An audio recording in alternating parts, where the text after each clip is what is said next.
I think it's time for us to start.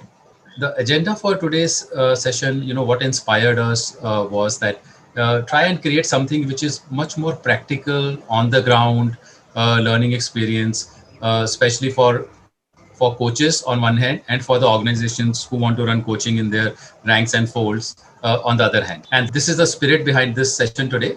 Our intent is that each one of you walk away much more enriched. We are going to try and share insights on how an organization runs coaching engagements. And we have five experts, industry experts with us today. What is it that goes into creating a coaching engagement at their end? How do they plan? How do they structure? What kind of results are they getting? How is the situation now with COVID here? And what is the future for coaching? How do they hire coaches? What are the criteria they pick and choose the coaches with? So these are some of the thoughts that we are going to delve into, talk to our experts and get first-hand experience for you to, get some insights on how the industry is and how it is moving. So with that, without any further delay, I'm going to introduce our coach panelists here. And fortunately, all of them are coaches here, so they know what coaching is. I'll go one by one, introducing them to you guys. And here is an opportunity to learn from them as well. And then we'll have Q&A opportunity. So should you guys have any questions, I would encourage that you type it into the chat box. Maybe we can pick up some and answer those as well. So this is an opportunity for me to introduce our esteemed panelists. And I'm going to start with Mr. Anup Dandekar.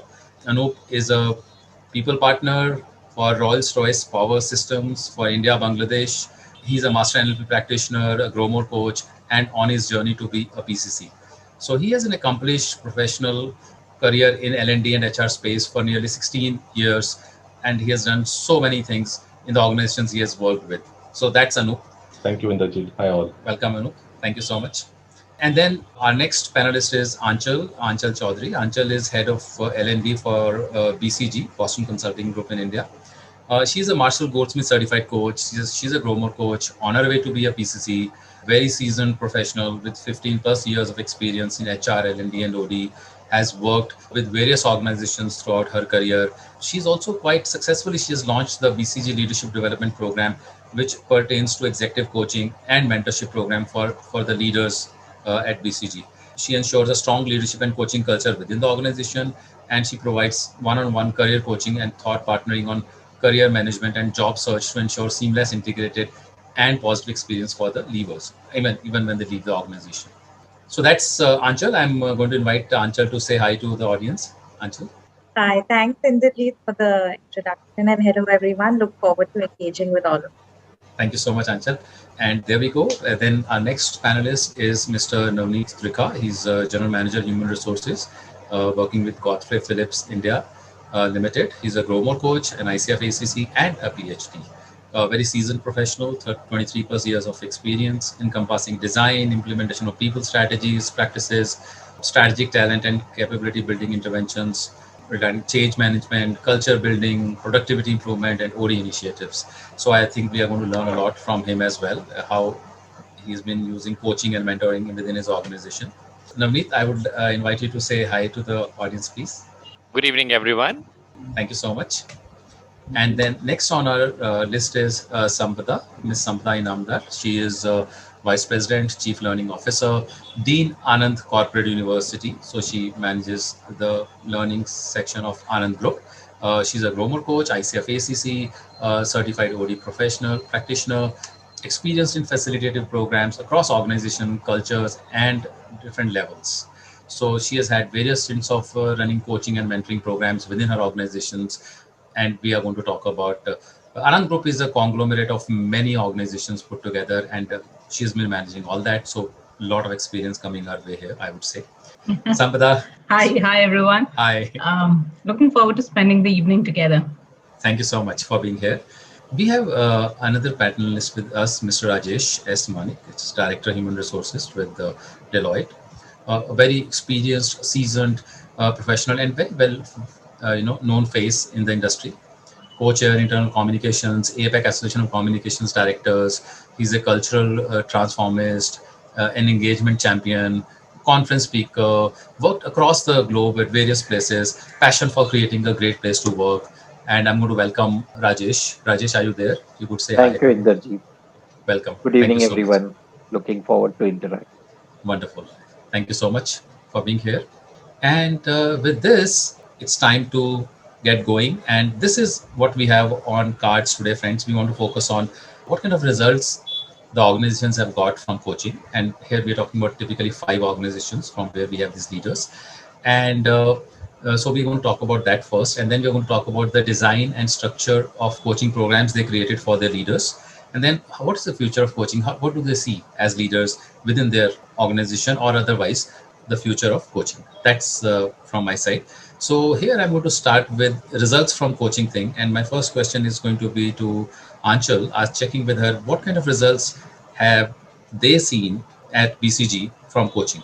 I think if you ask about the efficacy level, right? So we have accomplished about 83% efficacy as far as coaching is concerned, across cohorts. And we have various kinds of coaching within BCG. One is leadership coaching.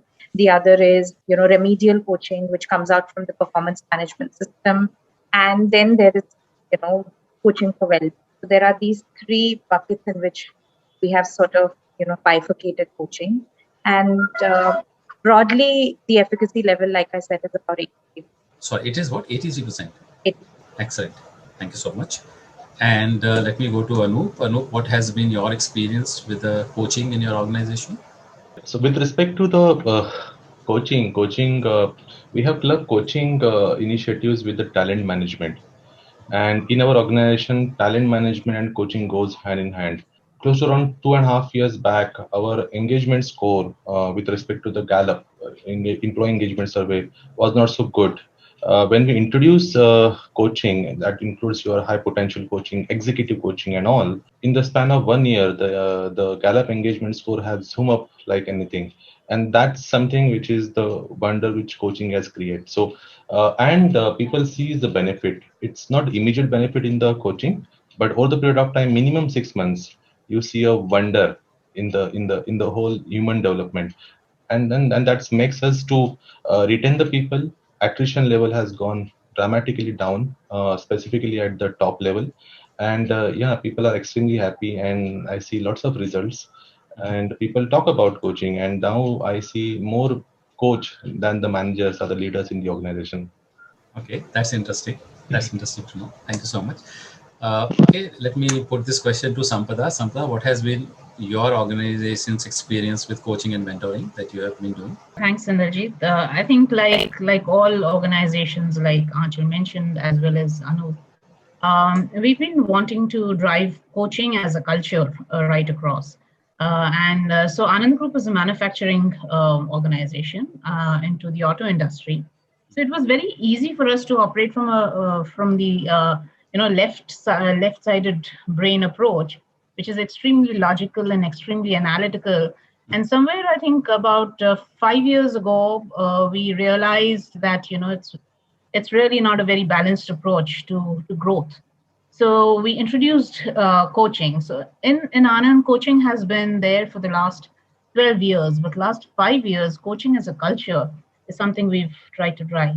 And we realized that at different levels of the hierarchy, needs are different. So somewhere the need is for mentoring, somewhere the need is for coaching, senior executive mentoring, and so on and so forth. So that's how we introduce this. Results, I think it's work in progress because I think there are way too many dynamics operating, and therefore it's difficult to say that coaching has led to there's a direct correlation. But what we found was, in 3 areas there were major improvements. Those areas were in terms of interpersonal relations. When those who got so we ran certification courses, and those who were certified had improved relationships, not just in terms of listening or participative decision making, etc. That was obvious, but in terms of leadership skills, wherein they were able to inspire their teams to go along. They were able to have that kind of a visionary communication. They were able to stop from a very classical preemptive behavior paradigm to more inclusive and more accommodating paradigm. As a result of which, I think in terms of results, I don't think we can really quantify at Anand as of now. But what we saw was an impact in terms of sales, impact in terms of various functions that our leaders were coming from. So in terms of quality relationships, the prolonged, longer retentive relationships. In terms of quality face time with this virtual world, it's coming in quite handy. And also looking at opportunities, looking at possibilities, because the whole thing is about, like Inderjeet keeps saying, it's all about the client. So they've picked that up pretty well, and so the focus is on the other person, and therefore looking at opportunities and possibilities has resulted into some business impact there. So that has been our journey, and with every, like I said, it depends on the chemistry of the coach and the coachee. All that chemistry keeps varying year on year, so the impact and the results will keep varying. But anyhow, it's definitely been a positive impact so far. Okay, I that's think that's a interesting. very long answer. And yeah, that's And quite meaningful. Yeah, no, this is wonderful and powerful coming from a manufacturing space. So I, as you were speaking, I have also became aware to the another fact that we have our panelists are from different industries, right? That also gives us a lot of sense of how coaching can be used in different spaces, right? Great, thank you so much. And I am making some notes, and maybe some point later I'll bring those back and have some more discussions on those. So with this, I'd like to go to Rajesh and ask him what are his thoughts on the results that coaching is bringing for their leaders. Thank you, Inderjeet. Yes, sir. And I do see that Charu is on this session as well, and she works with Deloitte as well, with the other organization of Deloitte, which is catering to the US and global markets. So I'll share more about Deloitte, but I've had a lot of experience across different organizations in relation to coaching. In Deloitte, one of the strategic objective that we have globally is a theme or an objective called all in. And all in is all about driving diversity and inclusion related objectives. And this is a global agenda. So as part of that, there are two major focus areas to work on. One is women in leadership roles, and second is how do you generally identify high potential women, and how do you sort of either coach them or sponsor them while they are at a senior manager director level. So in both these segments, we have seen considerable focus, a very clinical approach to how do you develop these people. It's not a short duration. All of these are like minimum of 1 year duration to a max of 2 to 3 years duration. So because anything that you do short term, then sometimes the time is not enough or the investment is not enough. So what we've seen is in each of these initiatives, the duration is long term. The framework is built so that people follow a consistent approach across, irrespective of who's coaching them and who's the sponsoring leader. So that's on the DNI space under all in. Then we've also seen that what happens to people who get promoted. Now, in a big four kind of a world, there is a general expectation that from the time you join in as a assistant manager, which is at the bottom of the pyramid, in how many years would one become a partner? And typically it varies between say 11 to 15 years if one is into a revenue generating role. So there is a certain expectation that people will become manager to senior manager to director, and so on. And when people get promoted, what has changed for them? So there's a lot of element of coaching which is brought into this process. So every time there is a level change, there is a promotion, people undergo a deep program on understanding the expectations and the competencies of the next role, and coaching is sort of closely embedded into that. Third is about high performers, high potential. So typically, if somebody is in the second or third year of that career level, and we see a potential in them that they can operate at the next level, then they undergo some very specific programs, and these programs are of 9 months duration. We also have names for it. So managers undergo a program called Sprint. The senior managers undergo a program called Stride, which is focused around strategy and innovation. Directors undergo a program called Lead. The deputy managers undergo a program called Drive. So in all of these programs, there is a 9 month coaching embedded into the program, and for 9 months, they undergo coaching from some other person, and there is a consistent framework. There's a common framework which is built in, so that there is consistent approach across, and it becomes more of a discipline, a way of our expectation, rather than just being done in a very unplanned manner. So all of this has definitely given us very high results. We've seen more women in leadership roles. We've seen more women pipeline getting developed at leadership levels. People who have got promoted have demonstrated better leadership as per that level. And overall, I think the engagement quotient, the retention quotient has been significantly better. Like in my own business, our attrition is at about 10%, which is like really, really good at this point of time. Not because of COVID, but in general because of all that we do. So I think as some of the panelists say, some metrics are immediately measurable, some are not, but there is an overall impact that we have because of this. And if at an overall manager to leadership level, if I had to just point out at two areas where we have seen significant impact. One is people have got better at strategic direction as a competence, and people have got better at collaboration as a competence. So these two, we have seen some measurable impact and success. Thank you. That's really powerful. That's really meaningful insight, I must say. Strategic direction and collaboration. Great. That's nice. That takes me to our next panelist, Mr. Navneet. So, Mr. Navneet, what are the results that your organization has been reaping because of coaching? If you could shed some light. Okay, so the shortest answer is decent. And if you would like me to delve into some, longish answer. We would. Yes. So it goes like this. With the prominence of coaching coming to the fore, I would say since last 4 to 5 years. In my organization also, there is some headway that has happened, and coaching has been given some space in various interventions. Now, traditionally, these interventions span across, let's say, OD interventions for culture building, OD interventions for leadership building, learning and development initiatives, employee engagement initiatives, and so on and so forth.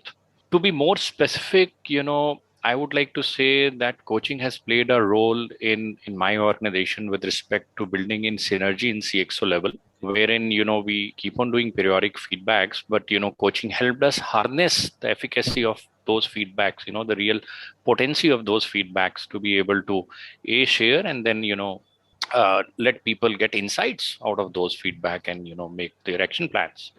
So that is one. The second one is, leadership development, especially when it comes to our hypos, the high potential, people who are also high performers. So supporting them with one-on-one coaching as well as team coaching. The third one has been a slightly different endeavor, which is, training managers to be coaches themselves. And this intervention has happened at a mid-level, wherein in our learning and development programs, we are bringing in know-how of coaching and telling them that how you can be a good listener on one hand and how you can ask insightful questions to be able to generate inside out, kind of a discretionary effort of their teams.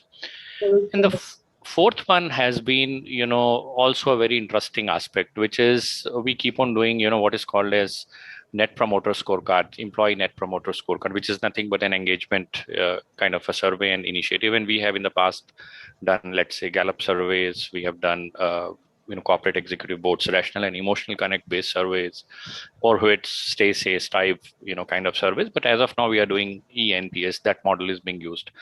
Now, this is a yearly exercise wherein we generate insights about what is going well, what is not going well in our organization as far as people side is concerned. So it is a reflection on our policies, it's a reflection on our culture, it's a reflection on our managerial style of people, and so on and so forth. The traditional approach to make deployment plans for such engagement surveys had been that there used to be a tendency to tell managers that, look, your style is not democratic, it needs to be more participative, it needs to be this, that, and so on and so forth.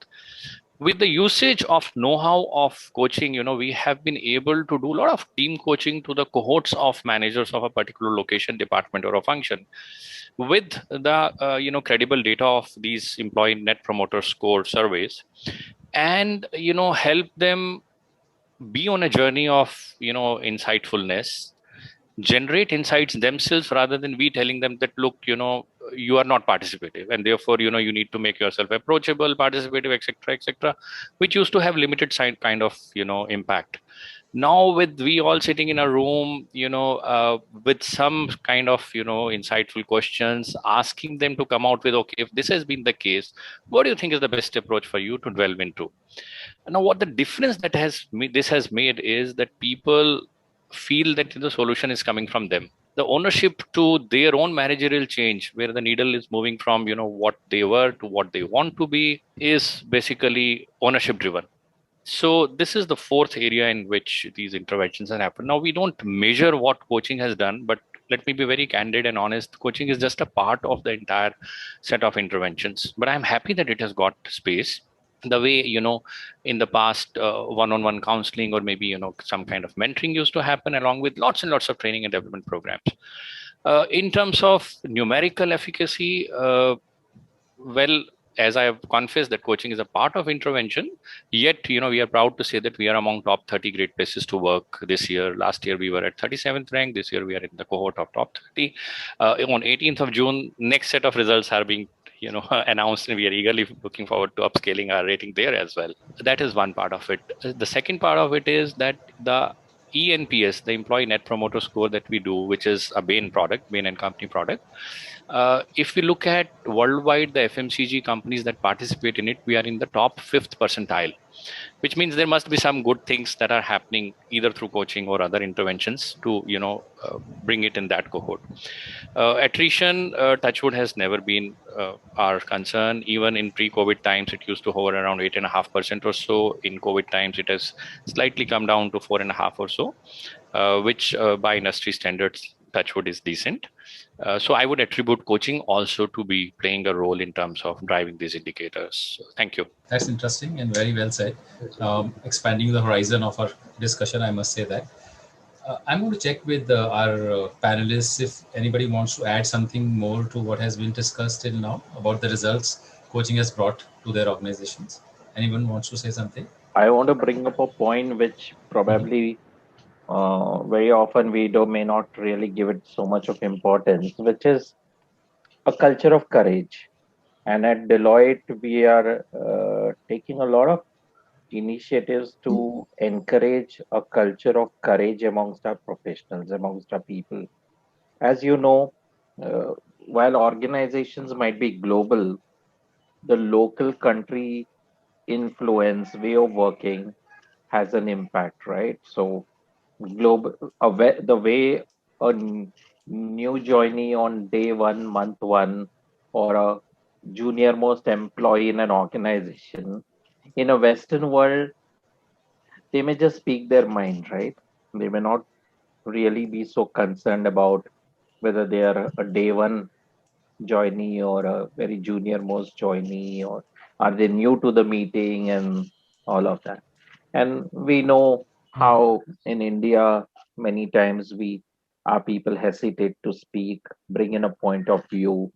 In a conversation, do not take the discussion beyond a point just because the senior is not senior has a conflicting point of view, or a very stronger point of view, or an aggressive point of view. So culture of courage is also being sort of promoted through coaching, wherein how do you bring in a point of view, how do you speak up, how do you bring in a different perspective, how do you influence, how do you um, you know uh, handle conversations with different stakeholders or senior stakeholders. So I think that has been a very interesting aspect, I would say, which generally one may not really pick as a priority area. Thank you. Excellent. Thank you. That's insightful, I must say. Okay, anybody else? Anup, you were about to say something. Yeah, being in Rolls Royce and we being Rolls Royce is one of the elite brand in the world. What we watch is basically the innovative ideas were not coming, and that was one of the challenge which we face at a leadership level. That how can we promote the innovative ideas? Because many of the people at the top level and including at the base level, they got into the very comfort zone. So the major idea of introducing coaching is to take them out from their comfort zone and promote, which is very underlined tag is to promote a failure culture in the organization. What do we mean by the failure culture is we we promote the culture of getting failed, but we still want people to try the new stuff, and we don't want to make them responsible or accountable, but we want that mindset in the people that in this organization you are safe to try the new things. And that's the wonder of coaching which we have created. And yeah, I mean, last couple of years we see so many great engineering work in the field of aerospace, in the field of marine automation. We have done it, and I definitely would like to give that contribution and the credit to the coaching, and that is mostly coming from the mental health protection coaching, which is extremely important in this phenomenon growth. And it's basically helps the organization to grow and reach and attend the lots of challenges, not only at local level but at the global level. So Thank you, Anup. That is also very insightful. Anybody else? Anchal, you want to add something? Yeah, yeah. Yeah. So I think one of the most important aspects wherein coaching really helps, in organizations like PCC where I am currently, is that when there is a transitioning leader, or rather when somebody is growing into a leadership position, right? In the consulting world, wherever you are, you're like, people are young achievers typically, and their promotions happen pretty much, which are tenure based. Um, and hence what happens is that folks often struggle, right, in on different aspects, different parameters like team management, it could be stakeholder management, it could be a very senior client or client management. And what are the sort of do's and don'ts as you grow in your career, right? Which can actually be very challenging for a young consultant who's growing into a leadership role, right? And I think coaching in that sense has really helped us, because we are providing an avenue pretty much for the consulting folks to go out and speak their mind, put their issues outside. They might be uncomfortable, discussing it internally with some of the leaders, within the firm, out of a fear of being perceived, right? Often one of the biggest challenges that we see in coaching, and I would say this is anywhere or everywhere, is the fear of perception. Is something wrong with me? Do I really need coaching? Why do I need coaching? Right? And these are whilst I know we've evolved a lot culturally, but it's just very human to think like that. Is it coming from my performance management feedback? Is this what the seniors look at me, as? So I think one of the biggest challenges is the mindset with which we approach coaching, and then going out there and communicating to everybody that this is purely an investment that we are doing in your growth, and it has nothing to do with your skill set, or there is no gap that we are trying to identify, right? So I think coaching is extremely helpful. It has helped us a lot in creating a sort of culture of inclusiveness when people are growing within the firm and growing rapidly. The other aspect is, coaching for the women leaders. Often we see women go through certain milestones in their life, right? Whether it is uh, marriage, whether it is having a child. And then when you come back into the consulting world after taking a certain break, then there is a soft landing that has to be provided back into the firm, right? And that is where coaching also comes, very handy, because you are actually mentoring, coaching an employee to say it is okay, we will do whatever it is to help you settle back into the firm, from a work perspective. So I think, on these two parameters, I have personally seen coaching being extremely helpful.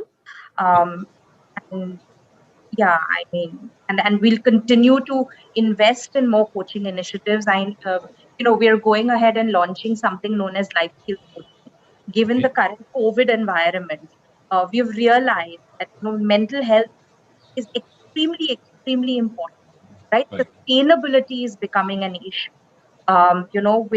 with the kind of responsibilities that people also have in their personal life, Right. right? And from the point of view of professional upskilling, sure, but I think it's extremely important to address the issue of mental health as As well. That's really good to hear what you said. And I'm glad that different perspectives have been shared here.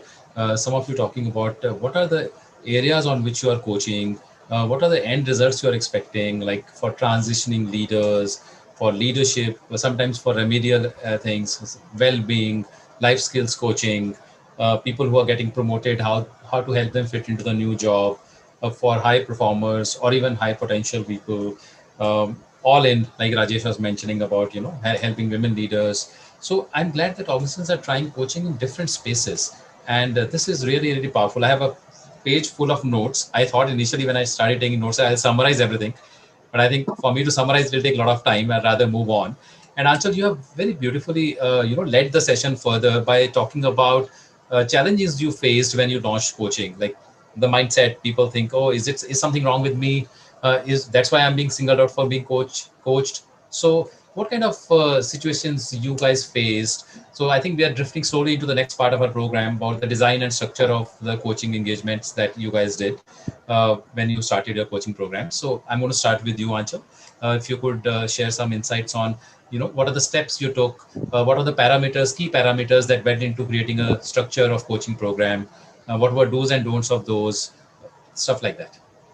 I think time is of essence, right? And many a times what happens is that, when you are in the client servicing business, it's always client first, right? And then everything else kind of takes a back seat. And I think what we struggled with initially, of course, is the perception part of it, and to communicate to all cohorts, or to the consulting folks, that this is more of an investment that we are doing, so that you can go from one tenure to the other and develop your skills. But also there was a factor of time, right? It was we realized that it was more of a push factor, so we put penalties in place if you don't attend a certain session or a program. And we realized, no, coaching really can't work like that. It has to be a pull factor. And I think we launched a pilot, and that is when obviously we realized these challenges. And then when we got the results of the pilot, we realized, no, let's just, keep it free flowing. People volunteer. Of course, coaching works best when it's voluntary and not made mandatory. So we, absolutely, we kept it open. We said registration based, whoever is interested, come register yourself. We have a panel of coaches, who are extremely esteemed, from, and we had global coaches and local coaches. So, we had a vast panel in that sense. But I think if I have to summarize, the two biggest challenges while launching the coaching program for the leaders was fear of being perceived otherwise, and time, right? That, and also a bit of whether I think most of us at certain points of time start thinking, do I really need it? Especially for the leaders, right? I'm already a leader. Do I really need to be coached? And what do I need to be coached? Right. Right? Yeah, So these were some of the issues. that's the perception angle. Just for my understanding, when you say time means the leaders don't have time to get coached. Yeah. That's an excuse they would make, right? Or I at least they. don't an excuse. I think it is the reality. It's a genuine thing there. It is a genuine thing, and hence a buy-in of the senior leadership or the management team is extremely important, and we had that. And hence our coaching initiative, which we rolled out early 2016, was a success, because there was a certain push. There were leaders from within the firm who openly came and said, look, when I made it a partner, or when I was a managing director and partner, I went through coaching, right? And it is extremely helpful. So communicate, and over communicate. That is what helped us. Excellent. So just to sum it up, the biggest challenge that you faced were the perception people had around coaching and lack of time they had. The plus point for you was, what I worked out for you was that you had buy-in from the top management, right? Yeah. It was being driven from the top. Yeah. That was good thing. Plus also I love the way you said it, communicate, because you were really communicating to them. And I think that's something which addresses the perception thing. When you communicate it in the right way, it would probably address the challenge of perception. And of course, when you communicate, it's an investment for your development. It's not a remedial thing. It's not that there's something wrong with you. It's more thing. And I like the way you said that initially you experimented by pushing it, putting penalties and stuff like that, which obviously doesn't work. It doesn't. So you try to create a pull, right? So these are great learnings, I'm sure, for all of us here. And I'll come back to you, Anchal, if we have anything on this going forward. Let me go over to this time Navneet. Just changing the order a bit. So, okay, Navneet. Yes. Okay. So how have you structured coaching programs? Like, how have you integrated them? What are the do's and don'ts? What are the key parameters? Stuff like that. The first challenge for me was how to introduce coaching, because coaching always have been perceived as something which is a corrective paradigm attached to it, rather than a developmental paradigm. So this was one shift that was to be made. Now, how does one make this shift? So luckily, since last 3 years, we are rechristening our culture, through a program, big intervention called Heartbeat, which is run not by HR department, but by, a multifactorial collaborative team, with we supporting them from the back. And therein, I had an opportunity to, showcase the tenets of coaching, whether it's insightful, generating insights, whether it's about asking questions, whether it's about listening in a boss subordinate kind of a relationship, as to how, if we use these behaviors, we are able to then set a culture which is important and crucial for the organization to thrive. So that was one attempt to be able to put the tenets of coaching in the culture per se, so that the perception changes from corrective to the development side of it. The second was when we were doing trainings, and we do a lot of trainings, and these are all experiential trainings. People are taken out, team bonding, team building, and so on and so forth. So within that, ensuring that coaching gets a space in terms of how, if you are a manager, how you can use coaching as a leadership style to be able to make maximum impact. So that was a second way of seeping in that, look, there is something called coaching. It's for development purposes, and it is for betterment. You will become a better manager and a leader if you use it as a style, and so on and so forth. Now, the third thing that came in was to influence the key stakeholders, because with a mindset that key stakeholders may have, if they are not brought on the table, or brought on this side, it would be difficult to run any intervention. So these kind of things, case studies, how meeting with coaches, etc., helped change the mindset of the key stakeholders per se. So this was third thing that was done. Fourth thing was that whenever coaching was used, we ensured that we would kind of first buffer the person. I'm sorry to use the word buffer the person. I mean, tell him that, what coaching is all about. And the fact that you are being educated, you are not the one who has been singularly picked up, and it's not for your corrective thing, but for helping you do so. And when we are buffering the person, together at the first stage itself, letting the person come out with what kind of things he or she would like to see as an end result of the coaching. Now, here also, there were challenges, because it's easier said than done. That, you're assigning a coach to me, why, what is the hidden agenda, and so on and so forth. And then again, the stakeholders were brought in to be able to tell them that, look, this is it. There were times when we used neutral coaches, there were times when we used internal coaches, but then this is how we made it happen. Somewhere, all along the journey, our people systems helped us a lot, because we have a system of generating periodic feedbacks. We have a system of, as I said earlier, ENPS and so on and so forth. So people get data, and from that data, generates the need to change. Now, as is the case with every cohort, there are a set of people who would not like to change, and there are people who would like to change. So it was important for us to focus on those, who were, prone to change, and therefore coaching were used for them. They became the models, and slowly then others are also imbibing it. So that is the approach, that I followed. Okay, thank you so much. That's powerful.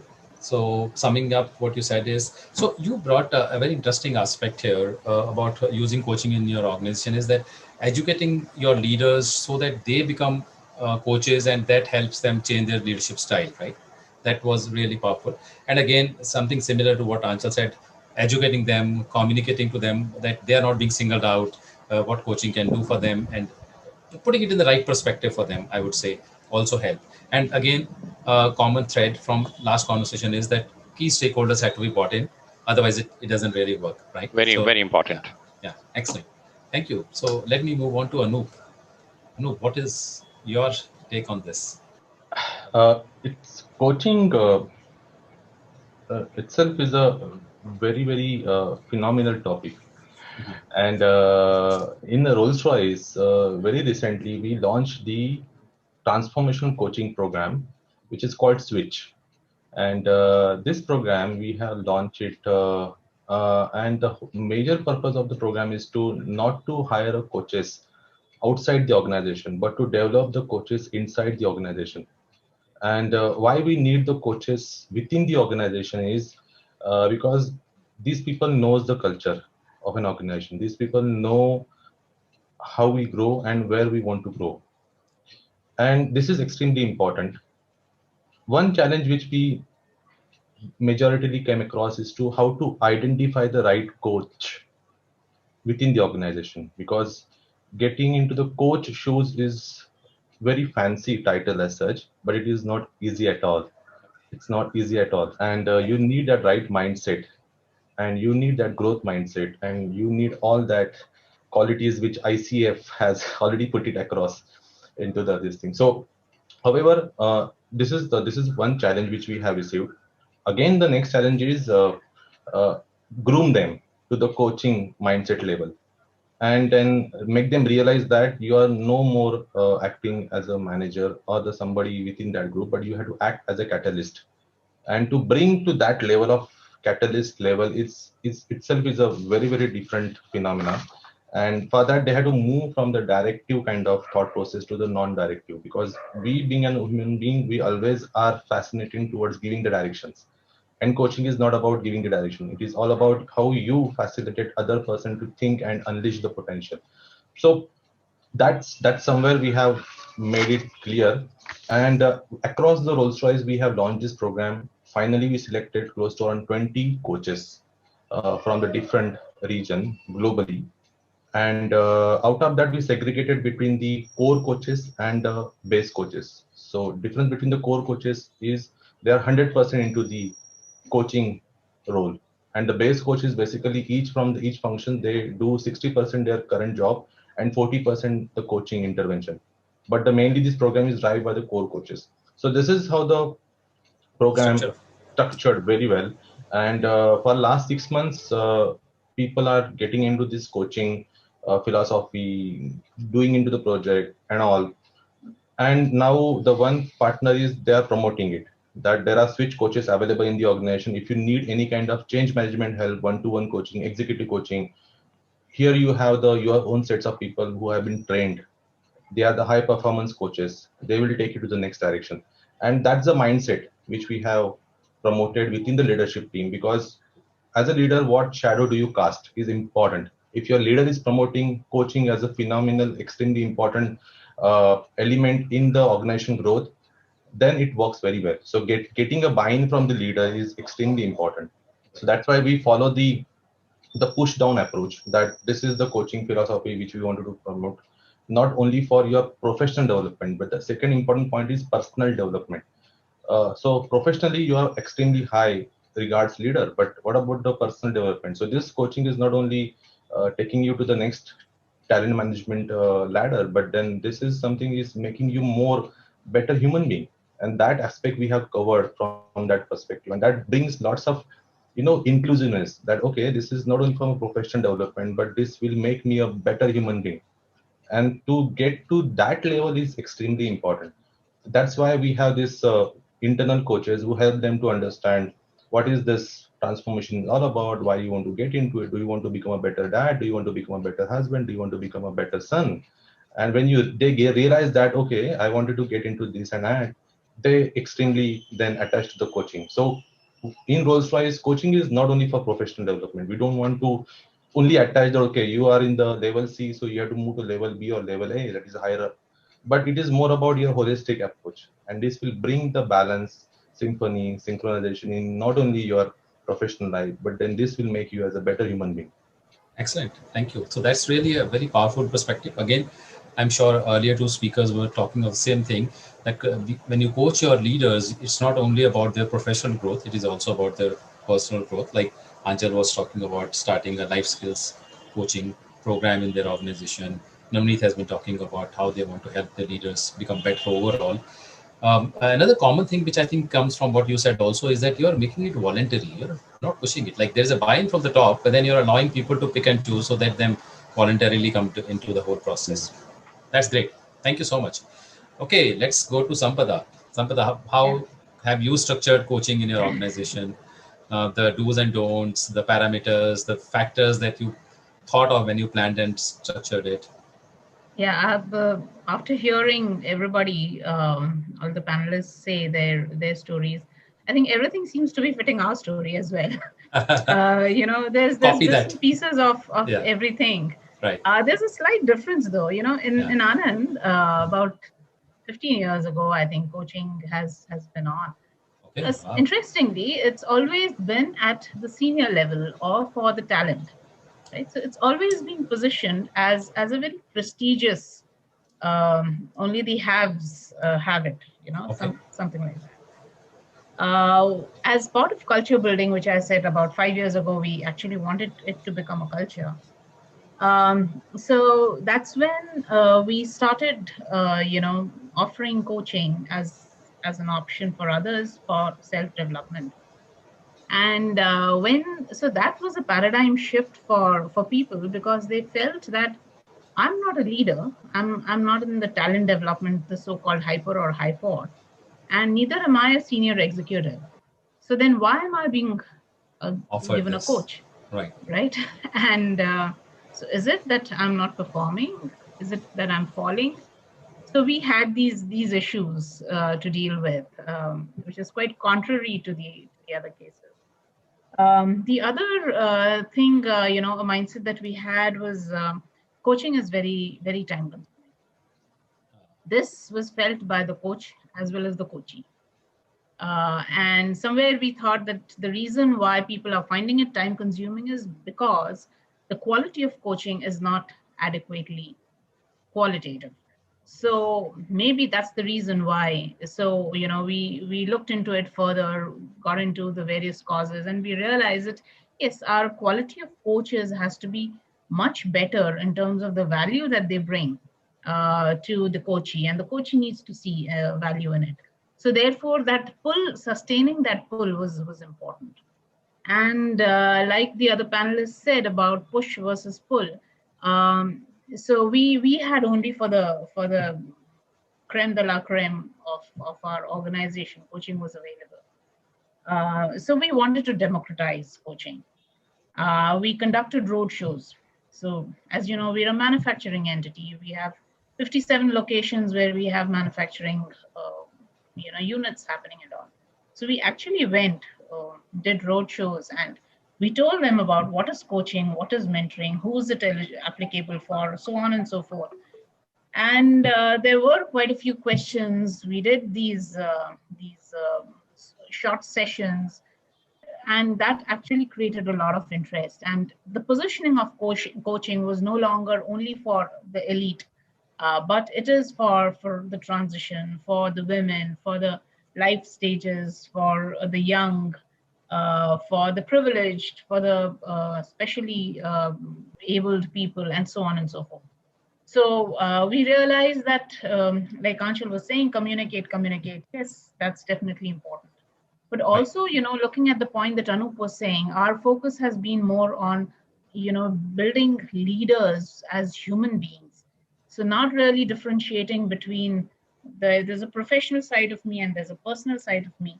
Really, if you're a human being, you need to be good at both, and you need to do justice to both, because and I think the other piece that I wanted to share was as far as design and structure that you mentioned. So we work closely on this, Inderjeet, so you're aware of it. But this whole thing about developing coaches as certified coaches, I think that was one element of structure that we work together, right? Yes. In terms of looking at what element of skill are we developing? Not everybody would like to be an ICF coach. These are practicing managers and business leaders. So how are we developing the skill? Are we giving them enough space and receptivity to imbibe that? And so the skill and the speed, the pace, that balancing act was very important. And I think that when we struck the balance, we realized that people are able to imbibe it and they're able to enjoy it much more. And once they're able to enjoy it, I think they're doing justice to their clients. So I think that was the other piece. So not everybody got certified. There were some who did not get certified, and so that sort of created that urge in them that karna hai, ye crack karna hai next time. Right, I understand. And I think working with them, I realized that what you said is when they imbibe, they enjoy, and obviously they become great leaders, and they grow holistically, like, in wholesomeness as human beings, as leaders, as fathers, as sons, like, they evolve. And that's the beauty of it. True. Excellent. Thank you so much. Again, coming back to what is kind of coming very common here is like coaching has to be, a poll has to be created, not push. It wouldn't work. I loved your concept of road shows, communicate, do road shows, let people know what it is, and then let them buy it for themselves.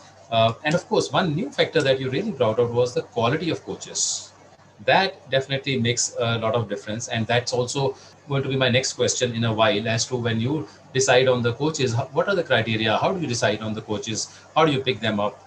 So I'm going to come to that in a bit. Before that, I'd like to go to Mr. Rajesh, are you there? Yes, I am. Yes. So if you could throw some light on designing and structure of your coaching programs in your organizations, the do's and don'ts, the parameters, the key ingredients, stuff like that. So thank you so much, Inderjeet. As you heard from me before, coaching is not limited to only people in leadership roles or at very senior levels. We want coaching to sort of uh, flow to different levels in the organization and for people to experience that. If you look at the future of talent or the future of workforce, in an organization like Deloitte, nearly about 70% of the workforce is a combination of Generation Y and Generation Z. So, as we know, Generation Y is 1980 onwards who are born, and Generation Z is the 1996 onwards, the people who are born. And we have a substantial number of people who are in the Gen Z's segment, which is 96 onwards. And this generation is a digital generation, it's a mobile generation, and it's also a feedback generation. They want feedback immediately. They don't want feedback at the end of the year. And they are also a generation who's more open to coaching, because they don't take coaching as if it's to only look at areas of improvement. So one of the core element that Deloitte has predominantly focused on is we are working on the strengths of the individuals. We are focusing on the strengths and not on the areas of development. From a emphasis perspective, it's always about the strength. And when we are talking about the strengths, then obviously any concern that people may have, that why am I being chosen for coaching, why me, why not someone else, those goes away. One. The other thing is, all of you are all seasoned, experienced people. My observation and our observation is that, as I think Anup also stated, that coaching and talent management needs to go hand in hand. In the sense, suppose you do leadership coaching, or you do coaching for your one downs of the leadership team. Now, the coach will ask the individual, what is it that you want to focus on? So the areas of coaching will vary from session to session, from individual to individual. And then at the end of that batch, or one batch, two batch, the leadership of the organization or the HR team is not able to get visibility in terms of what has really changed in the person, and in which areas has the person really shown a marked difference. That is very difficult to measure if it is very much sort of left to the coach and the coachee. So in Deloitte, and I'm going to be very brief about it, we have a concept called global talent standards, because we serve clients globally. So we have a phrase which states a manager is a manager is a manager, meaning if a client is being served by a manager, whether from Tokyo or Dubai or New York or Sydney or Mumbai, the manager will demonstrate similar capabilities irrespective of the location. So, sort of furthering that concept further, we have sort of created a global talent standard at different levels, career levels, which states that, how you need to live the purpose that we have articulated for the organization, how you should build your capabilities around strategic direction, how you should bring in influence in your work, how you should drive exceptional client service experience, how you should develop your talent. So there are these broad expectations which have been set. And if I were to sort of further elaborate on that, what we have stated is we have sort of created 8 focus areas this year, where we expect our talent, that is our people, to demonstrate the expected capability. So we expect our people to demonstrate inspiring leadership. We expect our people to demonstrate the purpose for which we stand. We expect our people to drive agility.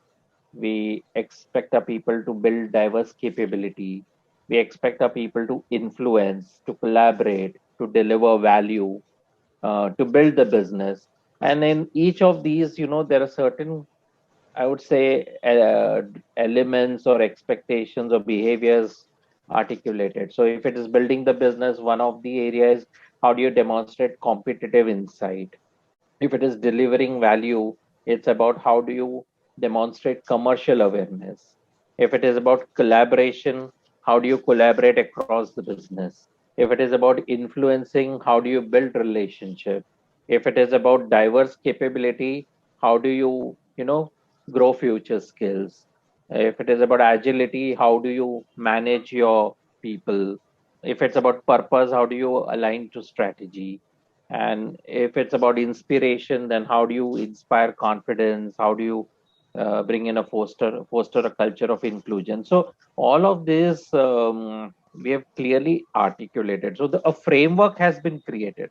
For coaching. And yeah, and what is required from each career level is also articulated. So what happens is our coaching then is focused on these aspects, Okay, so that's that there interesting. is consistency, you build capability, you are able to measure, and you are able to see collective outcome also.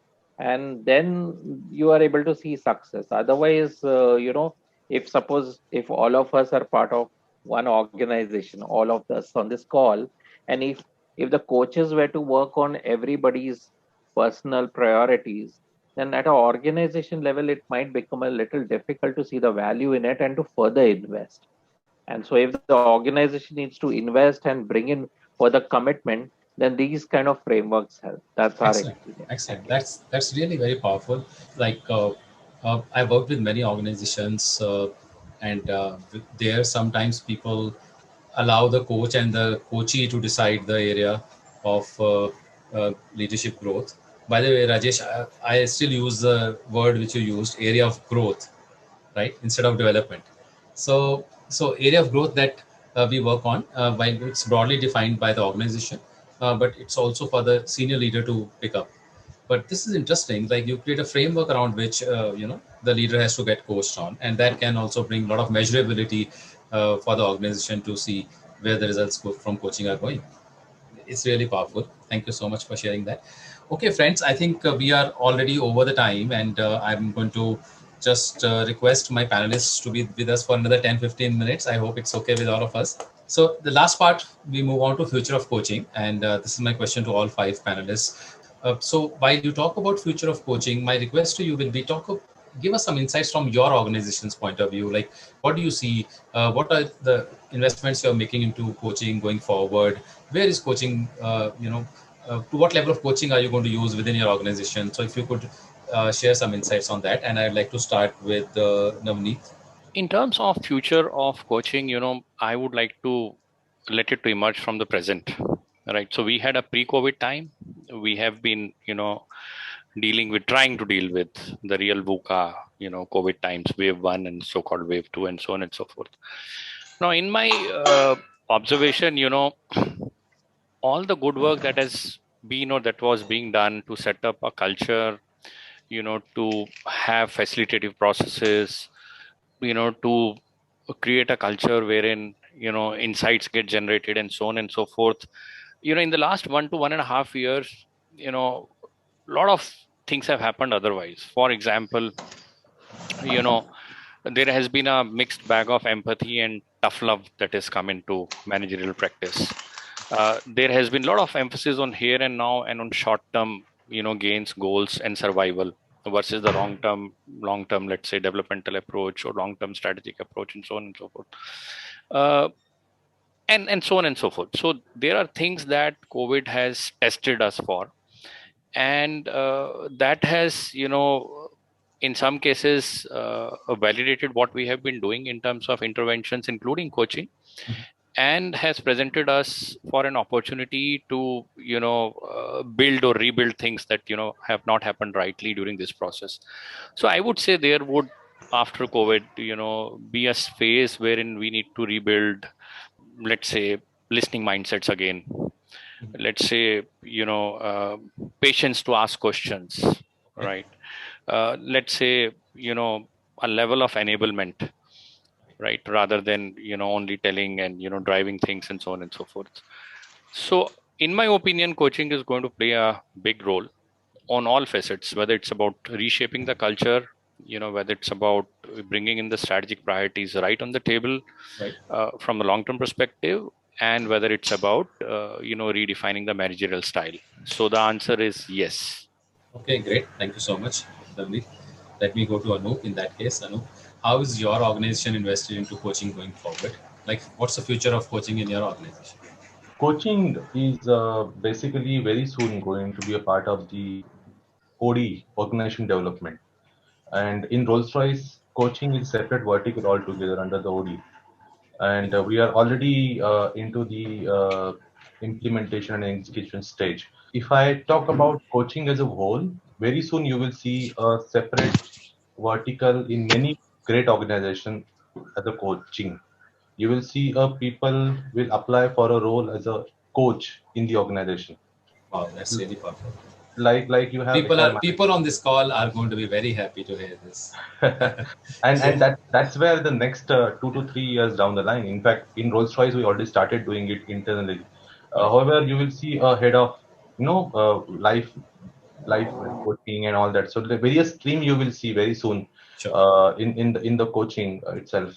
And probably HR will go away little, and coaching will take the front seat. So coaching will become part of HR. Let's be little let's be little movemental, not too drastic, right?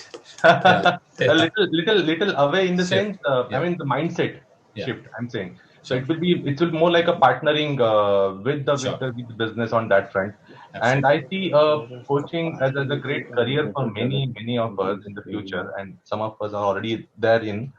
And Rolls-Royce already started hiring the coaches at the top. And I mean that's something which is beautiful happening in the industry. Thank you, Anup. For want of time, I am going to quickly move to the next speaker. Sampada, what is your take? How is your organization invested into coaching going forward? Yeah, very similar. Like Anup said, not just currently with COVID times, we're looking at a lot of well-being coaching and life coaching coming in. We see very blurred lines between executive coaching, well-being, life coaching, etc. Going forward, and wanting to create a role for a coach, which is a career movement, and not necessarily either or. It could be an add-on role as well. So it's an expanded role that we are talking about, creating a position there. And in terms of skills for a coach, I mean, I'm just saying that future of coaching. Also, in terms of skill, what would be required is more around besides what is currently going as part of executive coaching, more around spirituality, mindfulness, psychotherapy, because of the times that we are living in today. We cannot really have those barricaded differentiations. Okay. It will have to be seen. Okay, thank you so much. That's interesting perspective. Going forward, coaching things may merge given the COVID times and how we are evolving as human beings. Yeah. I appreciate that. Let me go to then Anchal in that case. Anchal, how is your organization invested going forward into coaching? So, Anup made a very good point. It's the future of organizations is really going to be coaching taking the lead. And fortunately, BCG is already doing that. On a global level, we've actually identified coaching as a separate vertical together. It's of course a part of HR, but it's a separate. And as I speak to you today, we are actually rolling out coaching programs across Asia Pacific and other in Central Europe, Western Europe, where we are actually, hiring coaches into the firm, right, who are specialists and creating a pool of internal coaches who can work with our consultants, who can work with the support staff. So we are actually globally creating a culture of coaching. And the way I'm looking at it is it's not only going to be restricted to just OD or L&D. It's going to have an impact even in other areas. So we have something known as career service within BCG, which is essentially the outplacement cell, which helps alumni in placement and internal BCGers who are transitioning out or are potentially looking out, right? And there is a lot of coaching that happens there as well. I know I have done career services in the last 5 years, other than doing L&D, and coaching is a very important part. And we use a lot of psychometric tools as well to identify what is the kind of career, that is suitable going forward for any transitioning candidate or even for our alums in that sense. So I don't think, as a firm, we are going to restrict coaching only to developmental aspects or leadership aspects. I think we are going to go a notch higher and a step further and make it a part of our being or our way of life within the firm. Excellent. That's very encouraging to know. I must say that. Sure. Yeah. So I think we are all going in the right direction. Let me go to. So one question which is pertinent before we go. So we have been speaking about internal coaches and internal coaching, and I'm sure your organizations are also hiring external coaches. What are the criteria? How do you decide to hire an external coach? I'm going to come to that. Before that, I'm going to invite Rajesh to speak. But before that, I'm going to ask Anchal one thing. How has COVID impacted or not impacted your plans on coaching? I don't think COVID has impacted our plans. It has. I think what has happened is, in fact, we've become more and more inclusive, and we've become more passionate about it because we've realized, and which I said earlier, and I'm resonating the same thing, is that we've realized there is another very important aspect other than the other core consulting aspect of coaching is well-being, right? And we are launching a life skills coaching program in the next quarter, wherein we will have life coaches empaneled as external coaches, addressing various issues of mental health. So if I may say so, with the entire pandemic coming in, we have become much more, like I said, we become more passionate about the entire aspect of coaching. And in fact, we've had more and more people coming to us saying, I want coaching. Wow. Right. So, yeah. And your passion shows for that. Yeah, the way you speak, it shows up. Yeah. Thank Okay, great. Okay, thank you so much. Rajesh, are you available? I think Rajesh had to leave earlier. Rajesh, if you are there for last one question, or else it's okay with us. I need to just step out in that I'm for sorry. that reason. Sure. But I think you can pass on my message to the group. Thank you so much. Sure. Thank you so much, Rajesh, for being here. Thank you, Yeah, Inderjeet. most welcome. Thank you. All right, friends. Rajesh, had some difficult situation. Despite that, he kind of honored us by his presence being here. Thanks to you, Rajesh, as you leave. Let me come back to the other four panelists. If you guys are hiring external coaches, what are one or two key parameters you look for in a coach? Let me check one by one. Anup, does your organization hire external coaches? And if they are, then what are the parameters you look for? At Rolls-Royce, we basically go with the ICF Credential. Okay. So we need a minimum PCC level certification for any coach to get into the Rolls-Royce. However, we also welcome ACC level credential coaches, subject to the what intervention a person has made it in the past in the various organizations. But minimum is PCC. ACC welcome with the Experience. interventions and the experience in the past. Yeah. Okay, thank you. Good to know that. Navneet, are you engaging some external coaches in the current situations? So in the current situations, no, but yes, we have in the past, we may going forward would be engaging. Sure. And the criteria is very simple, besides the accreditations of ICF, and someone who is experienced in following the core competencies as specified by ICF. Two things that we would really look at. Number one would be someone who is quick enough to grasp our context, the industry context, the cultural context, the kind of workforce. Every organization is different. In my organization, the average age of people is around 38 years. The average stay is around 9.5 years. I have different dynamics playing in versus someone who would be grappling with attrition and so on and so forth. Every organization reality is different. So I would look at people who are able to understand in my realm, in my ecosystem, what is required as an add-on besides the usual competencies and the process of coaching. That is what I would look at. Excellent. Thank you so much. Sampada? Yeah, so in our case, very similar. We're looking at ICF credentialed coaches, experience in interventions. We're looking at largely well-being life coaches. That's one area we're definitely looking at. And for our senior executive coaching and mentoring, we do look at industry-specific experience as well. So people who are on the board of different kinds of organizations, not necessarily our industry, but different kinds of organizations. That serves as an added advantage. That's good to know. Okay, let me go to Anchal. Definitely ICF accredited, ACC, PCC for the leaders primarily, or ACC better, and ACC more for the junior cohorts. And other than just the certification, I think what is very important in our context is that we prefer if it is somebody who is from the client side, right? Because they must have bought consulting, they understand consulting, or an ex-consultant. Right. So that is something that we are constantly looking out for, or if they are industry stalwarts, board members, CEOs of various firms who have had, a very impressive work history in that sense. So those are primarily the criteria. And we look at very, very tenured coaches. So even if a person is ACC, even for our junior cohort, we look at somebody who's had at least 2 decades of experience. Experience makes a difference as well. Excellent. Okay, great.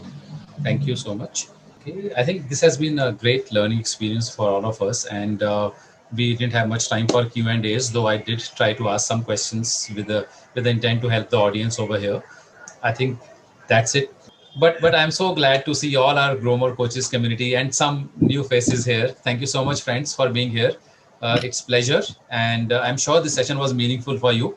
And we intend to keep doing such sessions going forward to keep adding value to your life. Thank you, friends. Bye, everybody. Okay, thank you. Bye-bye. Bye. Bye. Good night. Bye, everyone.